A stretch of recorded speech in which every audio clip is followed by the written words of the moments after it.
Akiongea na kijiji cha Chiurungi mara baada ya kutokea tukio la mwenyekiti kushambuliwa na wafugaji, mkuu wa wilaya Songea Mheshimiwa Wilman Kapenja Mandile amesema kuwa tayari jeshi la polisi limewakamata watuhumiwa wanaohusishwa na tukio hilo na ameagiza hatua kali zichukuliwe dhidi yao ili kutoa fundisho kwa wengine na kuzuia matukio kama hayo yasijirudie. Mwenyekiti ameshambuliwa, sisi serikali tunachukua hatua kali na itakuwa ya mfano.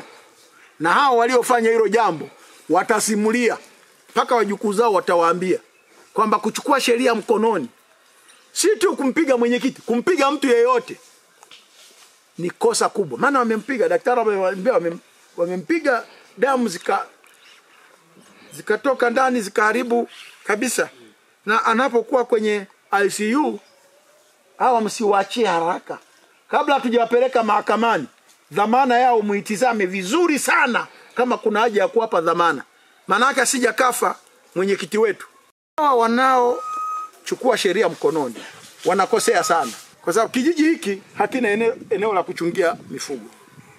Na mwenyekiti alikuwa anafanya kazi yake nzuri. Kwa upande wao, baadhi ya wananchi wa Chiurungi wamelalamikia tabia baadhi ya wafugaji kupeleka mifugo yao mashambani kwa makusudi, hali inayosababisha uharibifu mkubwa mazao na migogoro ya mara kwa mara. Wamesema kuwa wanapojaribu kuwakemea wafugaji hao hukumbana vipigo na vitisho. Hali tuliokuwa nayo saa hizi, sisi binadamu hatuna maisha.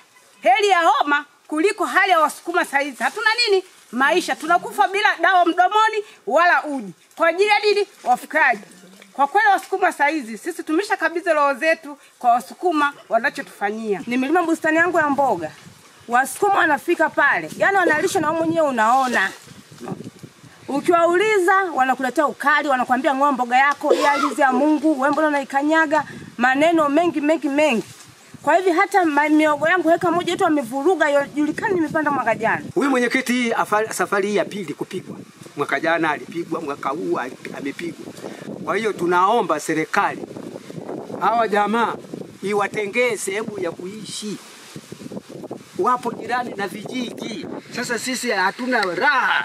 Afisa mifugo wa halmashauri ya Songea Eric Kahisi amesema kuwa kijiji cha Chiurungi hakijatenga eneo la malisho ya mifugo na serikali inafahamu kwa kijiji hicho hakina wafugaji wa kazi. Ameweza kuwa mifugo inayosababisha migogoro hiyo inatoka katika vijiji vya jirani. Kwa kijiji chenu kwanza hamjatenga eneo la ufugaji, lakini pia hatuna orodha ya watu waliosajiliwa. Kwa hiyo hapa tunatambua kwamba hakuna mifugo katika kijiji cha Chiurungi.